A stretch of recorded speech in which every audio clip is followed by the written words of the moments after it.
નમસ્કાર. આજે આપણે વાત કરીશું પૂર્ણ યોજના વિશે. દીકરીઓને સક્ષમ અને સશક્ત બનાવતી પૂર્ણ યોજના. ગુજરાત રાજ્યના સંકલિત બાળ વિકાસ વિભાગ દ્વારા આ યોજના કાર્યરત છે. રાજ્ય સરકાર દ્વારા 15 થી 18 વર્ષની શાળાએ જતી અને શાળાએ ન જતી કિશોરી બહેનોને આ સહાય આપવામાં આવે છે. દીકરીઓ પોતાનો સ્વ વિકાસ કરી પોતે સક્ષમ બની શકે તેવા સુઉચ્ચારો સાથે આ યોજના કામ કરી રહી છે. ચાલો જાણીએ પૂર્ણ યોજના શું છે. પૂર્ણ યોજનાનું પૂરું નામ prevention of under nutrition and reduction in nutritional anaemia among adult girl રહેલું છે, જેમાં કિશોરીને પોષક તત્વોસભર આહાર આપીને એમોનિયાનું પ્રમાણ ઘટાડવામાં પ્રયત્ન કરે છે.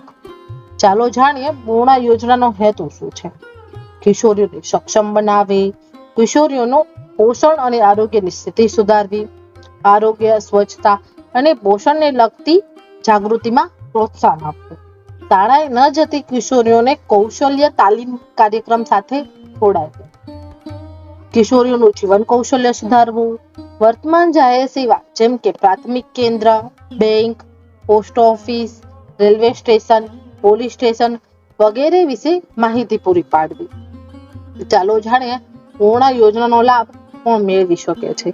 રાજ્યની 15 થી 18 વર્ષની શાળાએથી જતી અને શાળાએ ન જતી એમ તમામ પ્રકારના કિશોરી બહેનો આ લાભ મેળવી શકે છે. ચાલો જાણીએ પૂર્ણ યોજના દ્વારા શું લાભ આપવામાં આવે છે. દર મહિનાના ચોથા મંગળવારે પૂરક પોષણ ટેક-હોમ રાશન આપવામાં આવે છે, જેમાં 1 કિલો વજન ધરાવતા પૂર્ણ શક્તિના 4 પેકેટ આપવામાં આવે છે. અઠવાડિયામાં એકવાર આયર્ન અને ફોલિક એસિડની ગોળી આપવામાં આવે છે. દર ફેબ્રુઆરી અને ઓગસ્ટ મહિનામાં કૃમિનાશક ગોળી આપવામાં આવે છે. આરોગ્યની તપાસ અને રિફ્રેશ સેવા જેમ કે વજન ઊંચાઈ કરવું, BMI તાપ માપવું, હિમોગ્લોબિન તપાસ કરવી, રસીકરણ કરવું વગેરે સહાય આપવામાં આવે છે. શાળાએ ન જતી કિશોરી બહેનોને પુનઃ પ્રવેશ આપવા મહિલા શક્તિ કેન્દ્ર અને શિક્ષણ વિભાગ સાથે સંલગ્ન રહી કિશોરી બહેનોને શાળામાં પુનઃ પ્રવેશ કરાવવામાં આવે છે.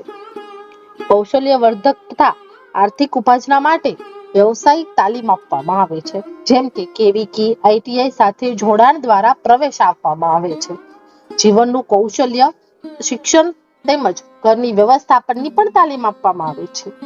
આમ તમામ લાભો રાજ્યની 15 થી 18 વર્ષની શાળાએ જતી અને શાળાએ ન જતી કિશોરી બહેનોને આ યોજના લાભ આપે છે.